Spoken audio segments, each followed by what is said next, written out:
मोदी और अमित शाह मात्र 1 मिनट नहीं टिक पाए। 1 मिनट के अंदर अंदर संसद की कार्रवाई स्थगित कर दी गई, और वो भी अनिश्चित काल के लिए। मैंने आपको कहा था, कल भी कहा था, आज भी कहा था, और डंके की चोट पर कहा था कि या तो अमित शाह आएंगे नहीं, और आएंगे तो फिर वही बात होगी कि हमें तो बोलने नहीं दिया गया। दो ही बातें हैं, या तो अमित शाह जी आज आएंगे नहीं, आएंगे तो भाषण देंगे, और भाषण देंगे तो माफी मांगनी पड़ेगी। तीसरा रास्ता नहीं है, तीसरा रास्ता नहीं है। कमाल ही हो गया, वाकई कमाल हो गया। आप देखिए जरा, सुनिए, संसद में मोदी जी आते हैं, अमित शाह जी आते हैं, प्रधानमंत्री, गृह मंत्री, उधर से नेता विपक्ष और बाकी सांसद सब आते हैं। पूरा संसद खचाखच भरा हुआ था सांसदों से, हर पार्टी का सांसद वहां पर मौजूद था। लेकिन क्या हुआ? सिर्फ वंदे मातरम हुआ, और वंदे मातरम के साथ ही तुरंत की तुरंत, ऐसा भी नहीं कि कोई हंगामा हुआ है, हल्ला हुआ है, तुरंत संसद की कार्रवाई को स्पीकर ओम बिरला ने अनिश्चित काल के लिए स्थगित कर दिया। ऐसा लग रहा है कि जैसे पहले से तय करके आए थे कि बोलना नहीं है, बोलने देना नहीं है, ये लोग आएंगे, कैमरे पर आएंगे, विजुअल बनेंगे। 10 मिनट 5 मिनट भी अगर कार्रवाई चलेगी तो 10 मिनट 5 मिनट में भी बहुत कुछ ये लोग बोलेंगे, और इसीलिए विपक्ष के सांसदों को बोलने का कोई मौका ना मिले, तुरंत जैसे ही वंदे मातरम खत्म हो, ना जाने क्या वजह रही, जैसे ही वंदे मातरम का समापन हुआ, लोकसभा की कार्रवाई अनिश्चित काल के लिए स्थगित कर दी गई। सुनिए, आप यकीन नहीं कर पाएंगे, इसीलिए आपको सुना रहा हूं। सदन की कार्रवाई अनिश्चित काल के लिए स्थगित की जाती है।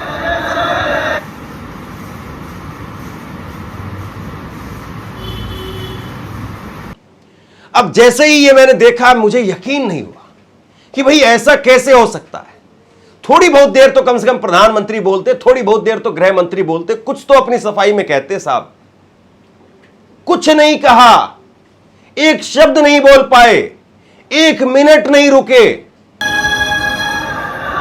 सदन की कार्रवाई अनिश्चित काल के लिए स्थगित की जाती है।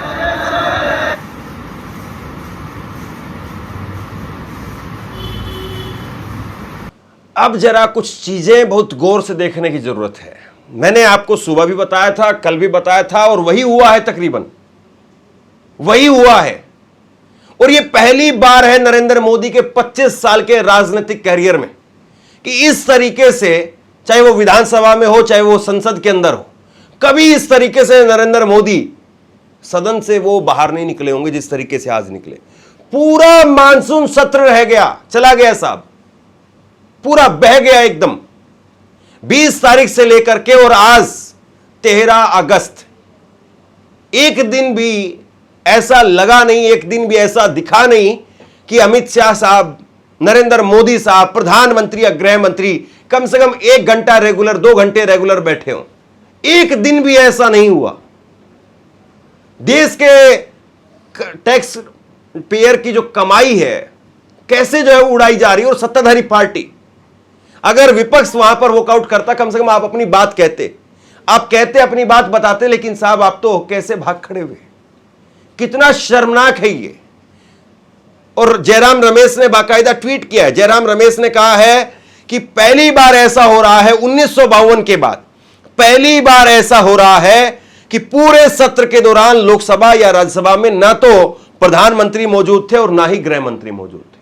यानी आजाद भारत के इतिहास में कभी ऐसा हुआ ही नहीं। 1952 में, उस वक्त में तो एक तरीके से आप यूं कह लीजिए कि सब कुछ जो है वो संस्थाएं बन रही थी, और जैसे तैसे करके सारे जो है वो सिस्टम बनाए जा रहे थे। लेकिन अब तो देखिए, मोदी जी विश्व गुरु बन रहे हैं, उनके सामने कोई है नहीं। आपने सबको पप्पू बना दिया, ये बना दिया, वो बना दिया। क्यों आपकी ऐसी हालत हो गई कि आप पूरे सदन में एक बार, पूरे सत्र में एक बार भी जो है नहीं आ पाए? और जरा ये तस्वीर गौर से देखिए आप, यहां वंदे मातरम हो रहा है, वंदे मातरम का गायन हो रहा है यहां पर, और राहुल गांधी सीधे नरेंद्र मोदी साहब की आंखों में आंखें डाल करके देख रहे हैं, लेकिन मोदी जी नजरें झुकाए खड़े हैं। नजरें झुका करके क्यों आखिरकार प्रधानमंत्री खड़े होना पड़ा है? ये तस्वीरें अपने आप में बहुत कुछ बोलती हैं और ये तस्वीरें निश्चित तौर पर जो है वो बीजेपी के लिए बैकफुट पर कैसे बीजेपी है ये अपने आप में बताने के लिए काफी है। अमित शाह ने फिर भी थोड़ा सा नजरें उठा करके देखने की कोशिश की, लेकिन नरेंद्र मोदी नीचे ही देखते रह गए, नीचे ही देखते रह गए, नीचे ही देखते रह गए। सदन की कार्रवाई अनिश्चित काल के लिए स्थगित की जाती है।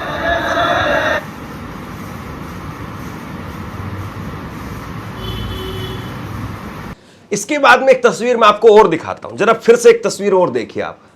ओम बिरला साहब आते हैं अपनी चेयर के ऊपर, आकर के प्रधानमंत्री को नमस्कार किया। ये एक परंपरा है कि स्पीकर जो भी होता है पहले सत्ताधारी पार्टी को नमस्कार करता है, सदन के नेता को नमस्कार करता है और उसके बाद में विपक्ष के नेताओं की तरफ उनका ही नमस्कार करता है। लेकिन ये नमस्कार का तरीका आप देखिए जरा, मोदी जी को कैसे जो है वो नमस्कार कर रहे हैं, और उधर दूसरी तरफ जब राहुल गांधी इंडिया गठबंधन विपक्ष के खेमे की तरफ देखा तो कैसे नमस्कार हुआ, और यहीं से पूरी तरह से निष्पक्षता एकदम बिल्कुल खिल करके सामने आ रही है।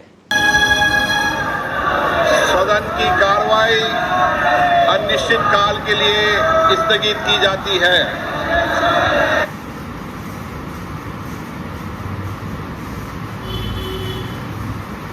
अब दो तस्वीरें मैं आपको और दिखाता हूं, और ये दोनों तस्वीरें इस बात की गवाही है कि कैसे मोदी सरकार काम कर रही है। सबसे पहले ये लोकसभा की कार्रवाई स्थगित हो गई अनिश्चितकाल के लिए 11:06 पर, 11:06 पर, यानी 11 बजे आधिकारिक तौर पर कार्रवाई शुरू होती है, फिर फॉर्मेलिटीज वो पूरी होती है और 1 मिनट में कार्रवाई स्थगित हो गई।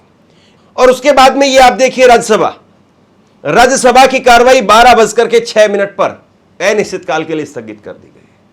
अलीगढ़ में अच्छे ताले मिलते हैं या खत्म हो गए हैं? मैं आपसे पूछना चाह रहा हूं, अच्छे वाले ताले हैं अलीगढ़ में या अभी नहीं बन रहे हैं? और वहां अलीगढ़ के अच्छे तालों का सदुपयोग क्या हो सकता है, जरा आप बताइए। कमाल है, मतलब आपको अगर लोकसभा राज्यसभा ये चलानी नहीं है, आप खुद जो है वो सत्ताधारी पार्टी है, आपके 400 के करीब राज्यसभा में और लोकसभा में मिलाकर के आपके सांसद है, आपके और आपके सहयोगियों के, और आप फिर भी जो है वो एक बार भी अपनी नियत नहीं दिखा रहे हैं कि हम कम से कम कार्रवाई को चलाएंगे। किस तरीके से जो है कार्रवाई को स्थगित किया जा रहा है, संसद का अपमान नहीं तो और क्या है। और जरा आप देखिए, आज शाम को आपको सुधीर चौधरी, अंजना ओम कश्यप सब आकर के बताएंगे इतने करोड़ रुपए का नुकसान हो गया, इतने करोड़ रुपए का नुकसान हो गया, सब बताएंगे आपको।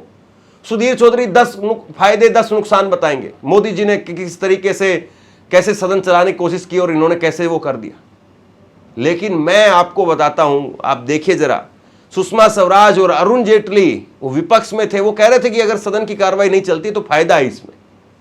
मतलब बीजेपी जब विपक्ष में रहेगी, जब सदन की कार्रवाई नहीं चलने देती तब उसमें फायदा बताती है, और आज जब बीजेपी सत्ताधारी पार्टी है और आज जब सदन की कार्रवाई बीजेपी की वजह से नहीं चल रही है, तब भी बीजेपी इसमें अपनी ही पीठ थपथपा रही है। सुनिए अरुण जेटली को और सुषमा स्वराज को। संसद न चलने देने से देश को क्या फायदा? देश को बहुत फायदा है इससे। देखिए, एक सेशन खराब हुआ था 2009 के दिसंबर विंटर सेशन, जब हमने कहा कि ये इस पे कार्रवाई करो। उस एक सेशन के खराब होने से 5 फायदे देश को हो गए। ए राजा का इस्तीफा हो गया। प्रजातंत्र में बहुत सी विधाएं हैं, और जैसे मैंने कहा कि संसद को न चलने देना भी एक प्रभावी विधा है। दूसरा सवाल आपसे पूछा जाता होगा, चर्चा ना करके संसद को बंद करके करोड़ों करोड़ का नुकसान करवा रहे हैं ये लोग, पूछा जाता है ना। कोई कहेगा 10 करोड़ का नुकसान करवा दिया आपने, कोई कहेगा 20 करोड़ का नुकसान करवा दिया। मित्रों, अगर 10 करोड़ का नुकसान हम करवाते हैं तो 1.25 लाख करोड़ का पैसा भी हम दिलवाते हैं। तो इतना देर रात तक हम लोग पार्लियामेंट चला रहे हैं और ये लोग बिल पे नहीं बोल रहे हैं और बिल के बाहर राजनीति कर रहे हैं। इसका मतलब इतना दिनों से ये लोग राजनीति ही कर रहे थे। इसके बाद में तस्वीर देखिए आप, किस तरीके से संसद के बाहर लगातार हंगामा होता रहा, और यही होगा जब आप अंदर बोलने नहीं देंगे तो बाहर यही होगा जो हो रहा है। और इसी तरीके से लगातार यह हंगामा होता रहा।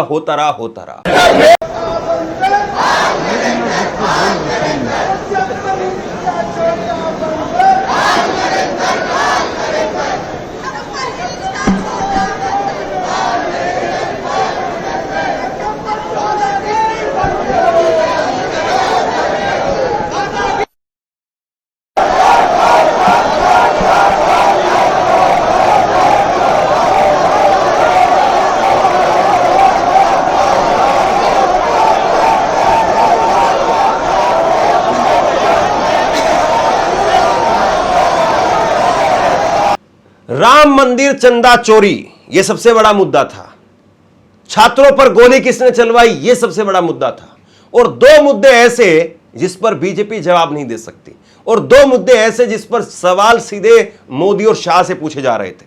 राम मंदिर चंदा चोरी को लेकर के नरेंद्र मोदी साहब कटघरे में थे, और छात्रों पर गोली चलवाने वाले मसले में अमित शाह कटघरे में थे।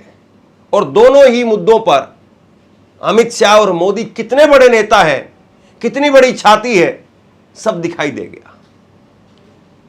असली कैप्टन वही होता है जब लहरों के विपरीत जहाज चलता है, तब वो बताए कि लहरों के विपरीत भी वो जहाज को चला सकता है।